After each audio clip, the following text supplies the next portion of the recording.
You ask Tiger to solve. This deals with linear equations with one unknown. The final result is x equals -5. Let's solve it step by step. Simplify the expression. Group like terms. Simplify the arithmetic. Group all constants on the right side of the equation.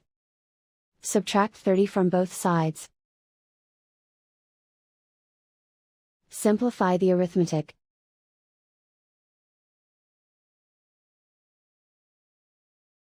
Isolate the x. Divide both sides by 6.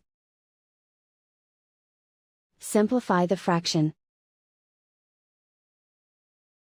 Find the greatest common factor of the numerator and denominator. Factor out and cancel the greatest common factor. And so the final result is x equals -5.